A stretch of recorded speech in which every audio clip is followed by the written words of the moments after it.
حضور صلی اللہ علیہ وسلم کی سیرت طیبہ کے حوالے سے پچھلے کئی جمعوں سے بات چل رہی ہے۔ پچھلے جمعے میں ہم نے حضور اکرم صلی اللہ علیہ وسلم کی اسلام کی اعلانیہ دعوت کے بعد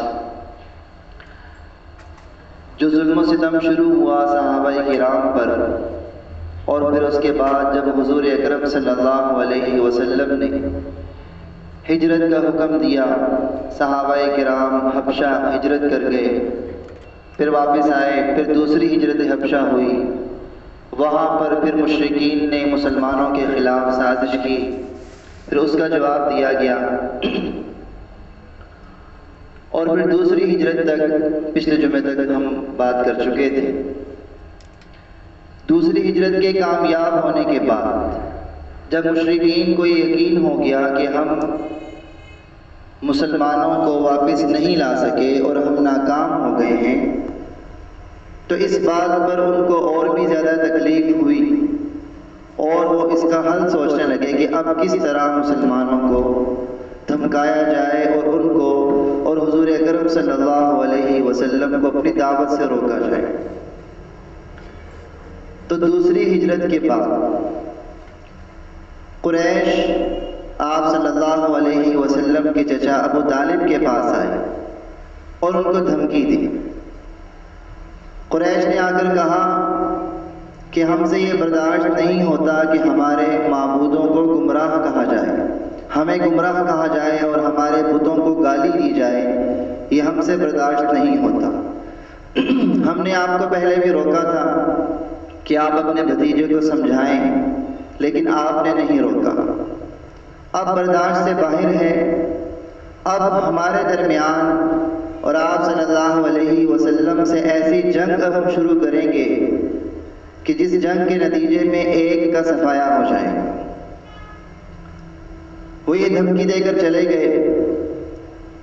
آپ کے چچا ابو طالب نے آپ صلی اللہ علیہ وسلم کو بلایا اور کہا کہ تمہاری قوم کے لوگ آئے تھے اور انہوں نے یہ بات کی ہے۔ پھر کہنے لگے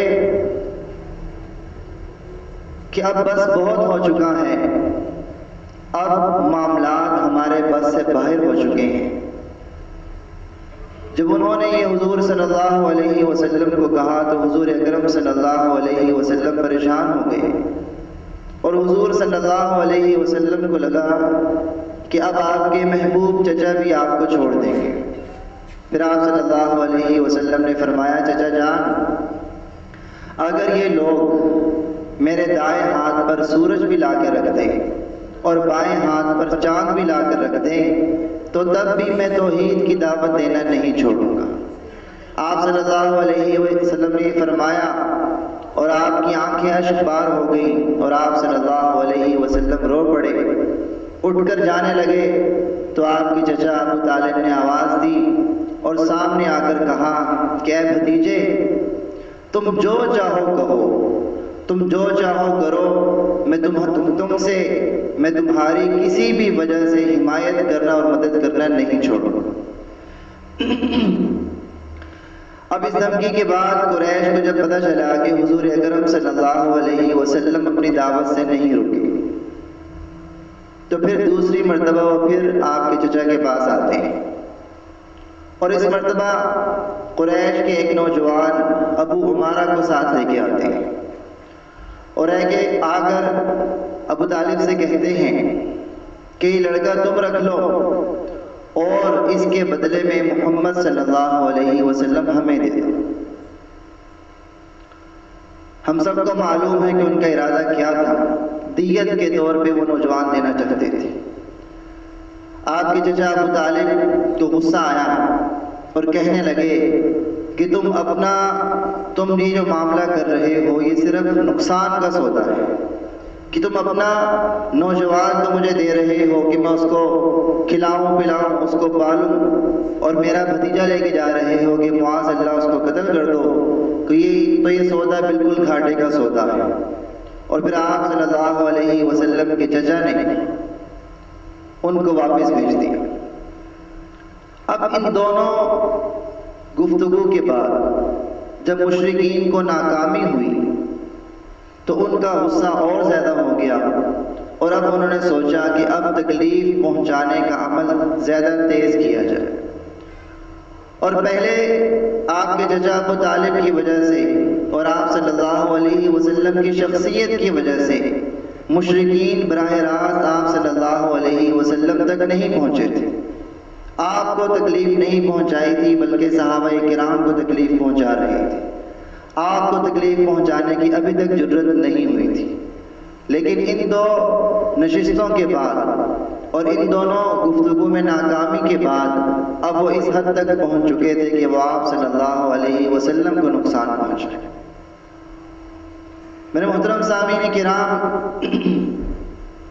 حضور اکرم صلی اللہ علیہ وسلم کے لیے اسلام کی خاطر، اپنی امت کی خاطر یہ سب سے مشکل ترین زمانہ تھا کہ ہر کوئی آپ صلی اللہ علیہ وسلم کا دشمن بنا بیٹھا ہے، ہر کوئی آپ صلی اللہ علیہ وسلم کو تکلیف پہنچانے کی کوشش کر رہا ہے۔ آج ہم لوگ اگر اسلام پہ عمل کرنا چاہیں تو ہمیں کسی قسم کی کوئی رکاوٹ نہیں۔ ہم دیکھتے ہیں کہ ہر کوئی یہ شکایت کرتا ہے کہ حالات ٹھیک نہیں ہیں۔ حالات جیسے بھی ہوں، اگر ہم میں سے کوئی سوچے کہ میں نے اسلام پہ عمل کرنا ہے تو ہمیں کسی قسم کی کوئی رکاوٹ نہیں۔ اگر ہم نے نماز پڑھنی ہے تو ہم نماز آسانی سے پڑھ سکتے ہیں، نماز پڑھنے سے ہمیں کوئی نہیں روکے گا، زکوٰۃ دینے سے کوئی نہیں روکے گا، روزے رکھنے سے کوئی نہیں روکے گا، آسانی سے ہم اسلام پہ عمل کر سکتے ہیں۔ ذرا تصور کیجئے اس زمانے کا کہ اسلام کا نام لینا، اللہ کا نام لینا بھی مشکل ہے۔ مشرکین غصے میں تھے اور ہر ایک نے اپنا منصوبہ بنایا کہ حضور اکرم صلی اللہ علیہ وسلم پر کیسے ظلم کیا جائے۔ ایک مرتبہ آپ صلی اللہ علیہ وسلم مسجد حرام کے صحن میں بیٹھے تھے، ابو لہب کا بیٹا آتا ہے، آپ صلی اللہ علیہ وسلم سے بدتمیزی کرتا ہے، آپ کا کرتا پھاڑتا ہے۔ آپ صلی اللہ علیہ وسلم اللہ سے دعا کرتے ہیں۔ پھر اس کے بعد ابو جہل جو آپ صلی اللہ علیہ وسلم کا سب سے بڑا دشمن تھا، ایک مرتبہ اس نے عقبہ بن ابی معیط کو اکسایا۔ آپ صلی اللہ علیہ وسلم بھی مسجد حرام میں تشریف فرما تھے، یہ لوگ بھی مسجد میں بیٹھے تھے۔ عقبہ بن ابی معیط گیا، اونٹ کی اوجری لایا اور آپ صلی اللہ علیہ وسلم پر سجدے کی حالت میں پھینک دی۔ ایک مرتبہ آپ صلی اللہ علیہ وسلم سجدے کی حالت میں تھے کہ عقبہ بن ابی معیط نے کپڑے کے ساتھ آپ صلی اللہ علیہ وسلم کا گلا گھونٹنے کی کوشش کی۔ حضرت ابوبکر صدیق رضی اللہ تعالیٰ عنہ تشریف لائے اور اس کو پیچھے ہٹایا اور کہنے لگے، کیا تم ایک شخص کو اس لیے قتل کرنا چاہتے ہو کہ وہ کہتا ہے کہ اللہ میرا رب ہے؟ میرے محترم سامعین کرام، ابو جہل اپنے دوستوں میں بیٹھ کر ایک منصوبہ بناتا ہے۔ وہ کہتا ہے کہ اب اسلام سے اور مسلمانوں سے چھٹکارا حاصل کرنے کا ایک ہی طریقہ ہے۔ وہ بدبخت کہتا ہے کہ کل مسجد حرام میں جب سب لوگ بیٹھے ہوں گے، حضور اکرم صلی اللہ علیہ وسلم سجدے کی حالت میں ہوں گے، میں ایک بھاری پتھر اٹھا کر لاؤں گا اور معاذ اللہ حضور صلی اللہ علیہ وسلم کو کچل دوں۔ اگلے دن وہ ایسا ہی کرتا ہے، پتھر اٹھا کر جب لاتا ہے، حضور صلی اللہ علیہ وسلم سجدے کی حالت میں ہیں۔ جب قریب جانے لگتا ہے، لوگ سب دیکھ رہے ہیں کہ اچانک وہ الٹے پاؤں واپس بھاگتا ہے، اس کا رنگ زرد پڑ جاتا ہے، پتھر اس کے ہاتھوں سے چپک جاتا ہے، بڑی مشکل سے اپنی جان پتھر سے چھڑاتا اور وہاں سے بھاگ جاتا۔ بعد میں لوگ کہتے ہیں کہ تمہیں کیا ہو گیا تھا؟ ابو جہل کہتا ہے کہ جب میں حضور صلی اللہ علیہ وسلم کے پاس جانے لگا تو ایک اونٹ میری طرف آیا، وہ ایسا اونٹ تھا کہ اس جیسی کھوپڑی اور اس جیسے دانتوں والا اونٹ میں نے کبھی نہیں دیکھا تھا۔ وہ اونٹ میرے پیچھے لگ گیا اور قریب تھا کہ وہ اونٹ مجھے کچل دیتا، میں وہاں سے بھاگ گیا۔ میرے محترم سامعین کرام، اللہ کی طرف سے عبرت حاصل ہونے کے باوجود یہ لوگ اپنے ظلم سے باز نہ آئے۔ ایک مرتبہ حضور اکرم صلی اللہ علیہ وسلم خانہ کعبہ میں نماز پڑھنے لگے تو جتنے بھی قریش کے لوگ وہاں اکٹھے تھے ان سب نے حضور صلی اللہ علیہ وسلم پر حملہ کر دیا۔ آپ صلی اللہ علیہ وسلم کو دبوچا، صحابہ کرام آئے، حضرت ابو بکر صدیق رضی اللہ تعالیٰ عنہ آئے اور ان لوگوں کو ہٹایا۔ اسی طرح ایک مرتبہ حضور اکرم صلی اللہ علیہ وسلم خانہ کعبہ میں جا رہے تھے، صبح کا وقت تھا، صفا پہاڑی کے پاس سے گزر رہے تھے کہ اتنے میں ابو جہل بھی آیا۔ اس نے آ کے آپ صلی اللہ علیہ وسلم کو پہلے گالی نکالی، آپ صلی اللہ علیہ وسلم خاموش رہے۔ پھر اس بدبخت نے ایک پتھر اٹھایا اور آپ صلی اللہ علیہ وسلم کو دے مارا۔ آپ صلی اللہ علیہ وسلم کا سر مبارک زخمی ہو گیا، خون بہنے لگا۔ آپ صلی اللہ علیہ وسلم نے پھر بھی کوئی جواب نہ دیا اور آپ صلی اللہ علیہ وسلم خانہ کعبہ کی طرف تشریف لے گئے۔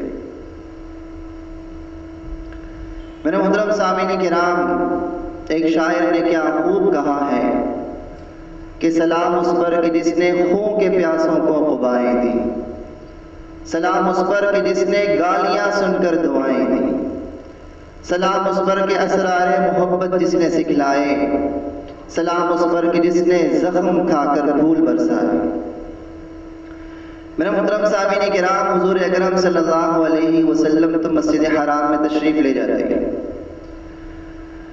کچھ دیر کے بعد آپ صلی اللہ علیہ وسلم کے چچا حضرت حمزہ رضی اللہ تعالیٰ عنہ شکار کر کے واپس آ رہے ہیں۔ عبداللہ بن جدعان کی جو خادمہ تھی اس نے یہ سارا معاملہ دیکھا تھا۔ جب حضرت حمزہ رضی اللہ تعالیٰ عنہ واپس آئے، حضرت حمزہ رضی اللہ تعالیٰ عنہ اپنے زمانے کے سب سے بہادر نوجوان تھے اور اکیلے جاتے تھے شکار کرنے اور بڑے بڑے جانوروں کا اکیلے شکار کر کے آ جاتے تھے۔ ان کی بہادری سب میں مشہور تھی اور اسی طرح ان کا چلنے کا انداز بھی بڑا بہادرانہ تھا۔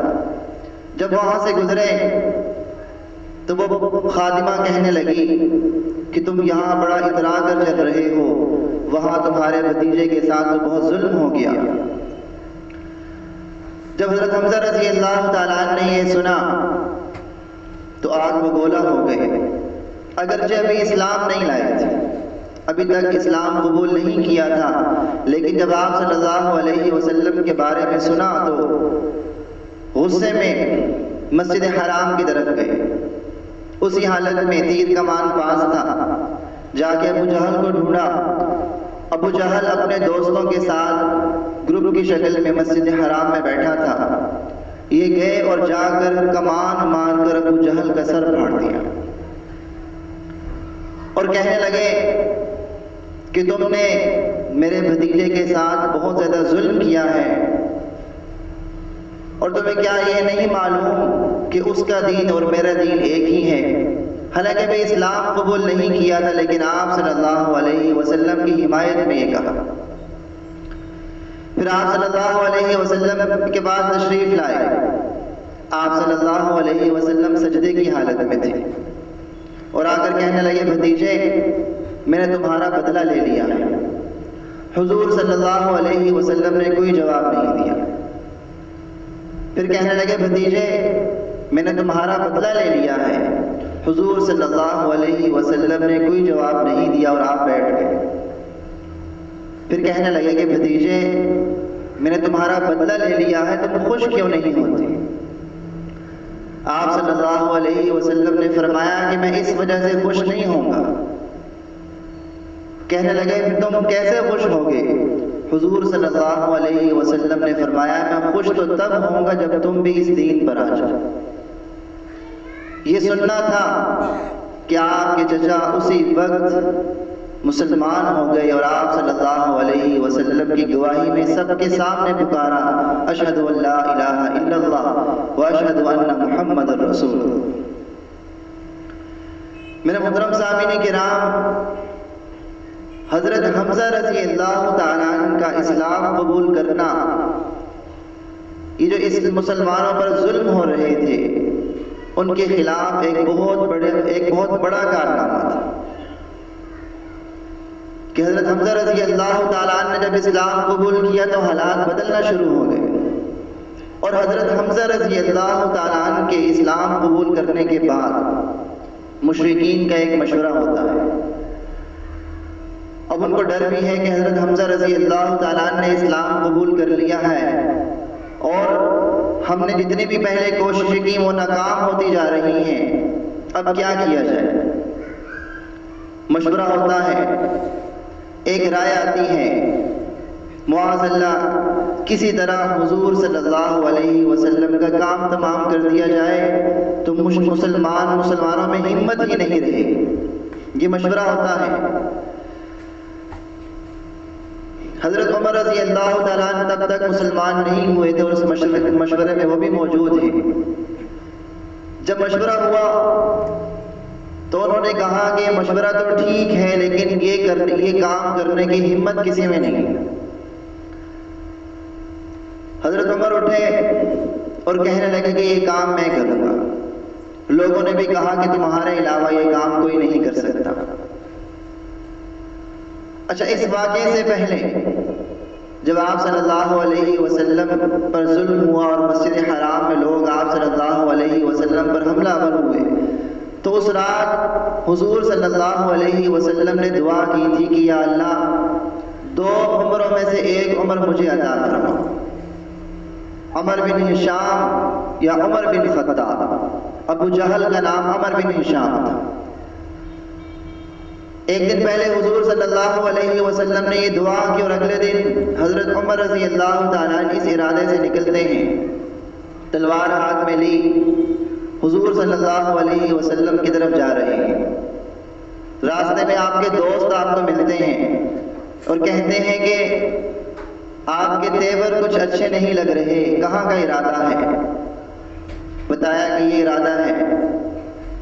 تو وہ دوست کہنے لگے، وہ دوست بنو زہرہ سے تھے، وہ کہنے لگے اگر تم نے یہ کام کیا تو بنو ہاشم اور بنو زہرہ سے کیسے بچو گے؟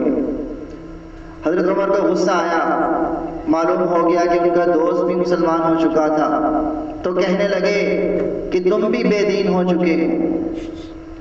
اس کے جواب میں ان کے دوست نے کہا کہ تم میری چھوڑو کہ میں بے دین ہوں یا میرا دین کیا ہے، تم جا کے اپنے گھر کی خبر لو، تمہاری بہن بھی بے دین ہو چکی ہے، تمہارا بہنوئی بھی بے دین ہو چکا ہے۔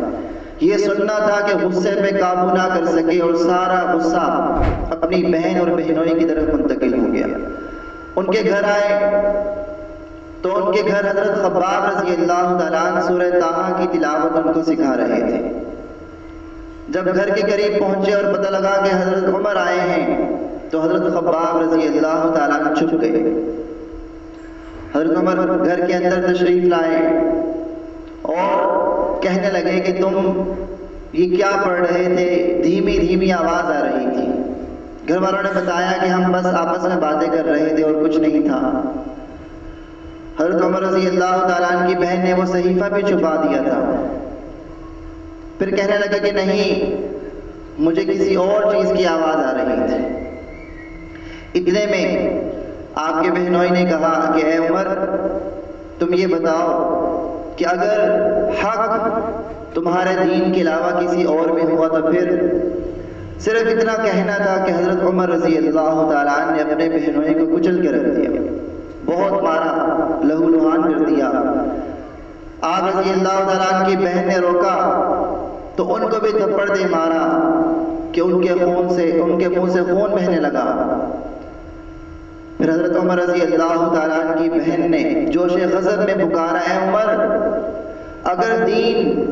اگر حق ہمارے دین کے علاوہ کسی اور کے دین میں ہے تو میں گواہی دیتی ہوں کہ اللہ کے سوا کوئی معبود نہیں اور محمد صلی اللہ علیہ وسلم اللہ کے رسول۔ جب بہن کی یہ للکار سنی تو غصہ سارا ٹھنڈا ہو گیا، شرمندگی ہونے لگی، کہنے لگے کہ جو تم پڑھ رہے تھے وہ مجھے بھی دکھاؤ۔ بہن نے کہا کہ تم ناپاک ہو، پہلے غسل کرو پھر اس کو ہاتھ لگا سکتے ہو۔ غسل کیا، سورہ طٰہٰ کی تلاوت شروع کی، اور اننی انا اللہ، جہاں اللہ رب العزت اپنے رب ہونے کا پکار رہے ہیں، یہاں تک بڑھا تو کہنے لگے مجھے بتاؤ کہ محمد صلی اللہ علیہ وسلم کہاں ہیں؟